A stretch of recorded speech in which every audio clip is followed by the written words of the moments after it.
அன்பான மக்களே, நம்மளோட மகாநதியில் அடுத்து என்ன நடக்குது அப்படிங்கிறது தான். இப்போ வீட்டை விட்டு காவேரி சாவியை விஜய் கையில் கொடுத்துட்டு கிளம்பிடுறாங்க. கிளம்புனதுக்கப்புறமா விஜய் இரு காவேரி போகாத, ஏன் போகிற அப்படின்னு சொல்ல மாட்டார். ஏன் அப்படின்னா காவேரி விஜய் மனசை உடைச்சிட்டாங்க அப்படின்னு அவர் நினைக்கிறாரு.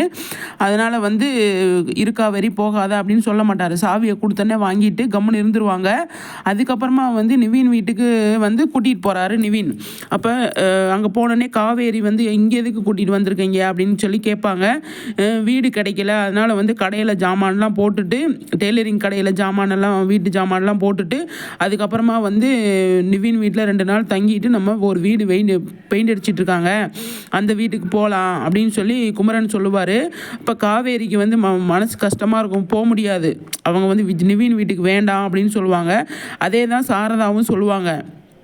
அப்போ சாரதா சொல்லும்போது எல்லாருமே ஏற்றுப்பாங்க.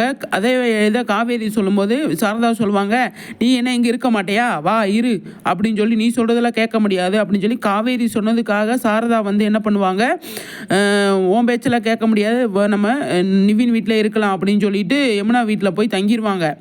அப்போ காவேரியால் ஒன்றுமே பண்ண முடியாது, அவ்வளோ ஃபீல் பண்ணுவாங்க காவேரி. நம்ம சொல்கிறது அம்மா எதையுமே கேட்க மாட்டாங்க அப்படின்னு சொல்லிட்டு. அப்போ அந்த இடத்துல கங்கா கொஞ்சம் ஆறுதலாக இருப்பாங்க. விடுடி, ஒரு 2 நாள் தானே, வீடு பெயிண்ட் அடிச்சோடனே நம்ம போயிடலாம் அப்படின்னு சொல்லமே சரிக்கா அப்படின்னு சொல்லிட்டு நம்மளோட காவேரி அமைதியாக இருப்பாங்க. அமைதியாக இருந்தோடனே நிவின் பேச வருவார் காவேரி கிட்ட. எனக்கு ஒன்று பேசுறதுக்கு இது இல்லை, எனக்கு ஒரு மாதிரியாக இருக்குது, நீங்கள் என்னை கொஞ்சம் ஃப்ரீயாக விட்டுருங்க அப்படின்னு சொல்லி காவேரி சொல்லுவாங்க. அதுக்கப்புறமா என்ன நடக்குது அப்படின்னு சொல்லி பார்த்தீங்க அப்படின்னா, நிவினோட அம்மா இருக்க மாட்டாங்க வீட்டில். நிவின் வீட்டில் அம்மா இருக்கலை, அதனால் கொஞ்சம் ஃப்ரீயாகவே இருக்காங்க. குமரன்கிட்ட கங்கா இது காவேரி சொல்லுவாங்க, மாமா நம்ம இங்கே இருக்க வேண்டாம், சீக்கிரமாக நமக்கு வீடு பார்க்கணும், வீடு பார்த்து நம்ம வேறு வீட்டுக்கு போகணுமாம்மா, அம்மா சென்னையில் இருக்க ஒத்துக்கிட்டதே பெரிய விஷயம், அதனால் நம்ம நிவின் வீட்டில் இருக்க வேண்டாம், அதுக்கு யமுனாவுக்கு தான் பிரச்சனையாக முடியும், நம்ம வேறு வீடு பார்த்து போயிடலாமாம்மா அப்படின்னு சொன்னோமே.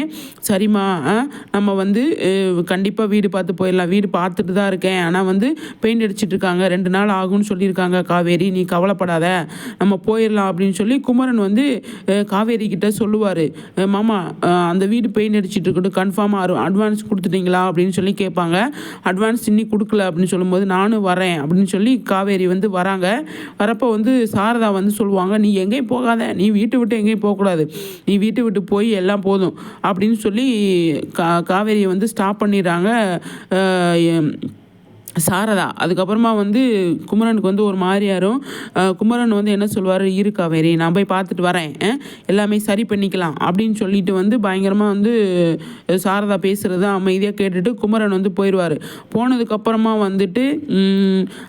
யமுனா பேச வருவாங்க. யமுனாட்டை எதுவுமே பேசலை, நாங்கள் சீக்கிரமாக கிளம்பணும் அப்படிங்கிற மைண்ட் செட்டில் காவேரி இருக்கிறாங்க. கங்காவும் அதே மைண்ட் செட்டில் தான் இருக்கிறாங்க.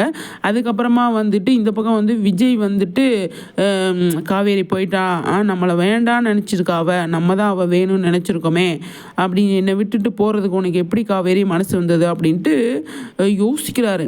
யோசிச்சுட்டு சரி விடு, ஃப்ரீயாக விடு அப்படின்னு சொல்லிட்டு கொஞ்சம் மனசில் தைரியமாக வச்சுக்கிட்டு அவர் என்ன பண்ணுறாரு, நம்ம அடுத்த வேலையை பார்க்கலாம், காவேரி வர்றப்போ தாத்தா சொல்லுவார். முக்கியமாக பாயிண்ட் இது, தாத்தா சொல்லுவார், காவேரி வீட்டுக்கு பயந்துக்கிட்டு தான் அவள் போயிருக்கா, நீ அவள் உன் மனசில் இல்லை, அவளோட மனசில் நீ இல்லைன்னு நினச்சிட்டு இருக்காத, அவள் சொன்னது வீட்டில் இருக்கிறவங்களுக்கு பயந்துக்கிட்டு அவள் போயிட்டா, மற்றபடி அவள் மனசில் ஃபுல்லாக நீ தான் இருக்க, அவள் பார்த்த பார்வையே அதில் உனக்கு புரியலையா அப்படின்னு சொல்லி தாத்தா சொல்லுவார். என்ன தாத்தா சொல்கிறீங்க, அவள் உங்கள் 2 பாட்டி தாத்தாவை பார்க்க வந்தேன் தானே சொன்னா, என்னை பார்க்க வந்தேன்னு சொல்லலையே, அதுலேயே மனசை உடைச்சிட்டா தாத்தா, எனக்கு அவ்வளோ வலி அப்படின்னு சொல்லி விஜய் சொல்லுவார். இல்லைப்பா, அவள் ஒன்றை பார்க்குறதுக்காக தான் வந்தா, உனக்கு அது புரியலையா அப்படின்னு சொல்லி தாத்தா சொல்லுவார். அப்போ என்ன தாத்தா சொல்கிறீங்க அப்படின்னு சொல்லும்போது, கண்டிப்பாக காவேரி உன்னை தேடி வருவா, தாத்தா உங்கள்கிட்ட சொல்கிறது எல்லாமே பாரு, கண்டிப்பாக வருவா அப்படின்னு சொன்னோமே. சரின்னு சொல்லிட்டு ஆஃபீஸ்லேருந்து ஃபோன் வந்துடும். விஜய்க்கு ஃபோன் வந்தோடனே பேசுனா உடனே வாங்க அப்படின்னு சொல்லிட்டு, சரி ஆஃபீஸ்லேருந்து ஏதோ கூப்பிட்றாங்க தாத்தா அப்படின்னு சொன்னமே, சரிப்பா போ அந்த வேலையை பார்க்கணும்ல, நீ கிளம்பு அப்படின்னு சொல்லி தாத்தா வந்து சொல்லிடுவார். சரின்னு சொல்லிட்டு ஆஃபீஸ் வராரு. ஆஃபீஸ் வந்தால் சார் இதெல்லாம் ரெடி பண்ணி வச்சுருக்கோம் அப்படின்னு சொன்னமே, அதெல்லாம் கொஞ்சம் ஓரமாக இருக்கட்டும், அது கொஞ்சம் வீட்டில் ப்ராப்ளம் ஆயிடுச்சு, அதனால் வந்து அதை பற்றி நம்ம இப்போதைக்கு இது பண்ணிக்க வேண்டாம் அப்படின்னு சொல்லமே, இல்லை சார் வேறு ஒரு ப்ராப்ளம் ஸ்டார்ட் ஆயிடுச்சு அப்படின்னு சொல்லாமல், என்னாச்சு அப்படின்னு சொல்லும்போது, கொஞ்சம் பண பிரச்சனை அந்த மாதிரி பிரச்சனைலாம் இருக்குது அப்படின்னு சொல்லாமல், ஏன் பணம் நான் மட்டும் தான் இருக்கேன் எல்லாமே பண்ணலாமே அப்படின்னு சொல்லும்போது, நீங்களும் மேடம் சைன் பண்ணாதே சார் அந்த எல்லாமே அந்த பிரச்சனை முடியும் அப்படின்னு சொல்லுவாங்க. அப்படியா கொடுங்க நான் சைன் பண்ணுறேன் அப்படின்னு சொன்னாமே, மேடமும் சைன் பண்ணணும் அப்படின்னு சொன்னாமே, மேடம் எதுக்கு சைன் பண்ணணும் அப்படின்னு சொல்லும்போது, நீங்கள் 2 பேரும் சேர்ந்து தானே இதில் எல்லாமே பண்ணிகிட்ருக்கீங்க, அதனால தான் சார் அப்படின்னு சொன்னேன். ஓ அப்படியா அப்படின்னு சொல்லிட்டு, சரி இதுதான் சான்ஸ் அப்படின்னு சொல்லிட்டு வீட்டில் வந்து தாத்தா கிட்ட வந்து சொல்கிறாரு. தாத்தா நீங்கள் பண்ணி வச்ச வேலையால் இங்கே பாருங்கள், இந்த மாதிரி காவேரி கையெழுத்து போட்டால் தான் இந்த பிரச்சனை முடியும்னு சொல்கிறாங்க, என்ன தாத்தா பண்ணுறது அப்படின்னு சொல்லும்போது, அப்போ காவேரியை கூப்பிட்டு கையெழுத்து போட சொல்லு அப்படின்னு சொல்லுமே, அவள் எப்படி வருவா, வீட்டுக்குள்ளே வந்துட்டு சாவியை கொடுத்துட்டு போனவன் எப்படி வருவா அப்படின்னு சொல்லி விஜய் வந்து சொல்கிறாரு. இல்லைப்பா நீ வந்து கூப்பிடு அப்படின்னு சொன்னமே, இல்லை நான் கூப்பிடல அப்படின்னு சொல்லி விஜய் சொல்லுவார். சரி நான் கூப்பிட்றேன் அப்படின்னு சொல்லிட்டு தாத்தாவே ஃபோன் பண்ணுறாரு. காவேரிக்கு ஃபோன் பண்ணால் எடுப்பாங்க. எடுத்துகிட்டு, அம்மா இந்த மாதிரி ஆஃபீஸில் ஒரு முக்கியமான வேலை, அதனால் வந்து நீ கையெழுத்து போடணுமா, ஆஃபீஸில் போய் கையெழுத்து போட்டு வா அப்படின்னு சொல்லி தாத்தா வந்து சொன்னோன்னே, அம்மா வீட்டில் விட மாட்டாங்க தாத்தா, என்ன பண்ணுறது அப்படின்னு சொல்லி காவேரி சொல்லுவாங்க. காவேரி சொன்னோன்னே, அம்மாட்ட நான் பேசுகிறேன் அப்படின்னு சொல்லிட்டு சாரதாட்ட கொடுத்தோன்னே, சாரதா வந்து ஆஃபீஸில் 2 காவேரி கையெழுத்து போடணுமா, அதனால் வந்து அங்கே வரணும் அப்படின்னு சொன்னோமே, இல்லைங்க ஐயா அதெல்லாம் சரிபடாது அப்படின்னு சொல்லி சாரதா சொல்லுவாங்க. என்னம்மா சாரதா, ஆஃபீஸுக்கு தானே வர சொல்கிறோம், உங்கள் இதெல்லாம் புரியுது, கொஞ்சமாவது புரிஞ்சுக்கோங்க, கொஞ்சமாவது இறங்கி வாங்க அப்படின்னு சொல்லி விஜய் வந்து அக்ரிமெண்ட் போட்ட தவிர என்ன தப்பு பண்ணா, ஏம்மா கொஞ்சமாவது யோசிங்க அப்படின்னு சொல்லி அவர் தாத்தா பொறுமையாக எடுத்து சொல்லுவார். அப்போ வந்து வச்சுட்டு சாரதா என்ன சொல்லுவாங்க, போயிட்டு ஆஃபீஸ் போயிட்டு, இப்போ இனிமேல் வரமாட்டேன் இவ்வளோதான் அப்படின்னு சொல்லிட்டு வந்துரு அப்படின்னு சொல்லி ஸ்ட்ரிக்டாக வந்து சொல்லி விடுவாங்க சாரதா.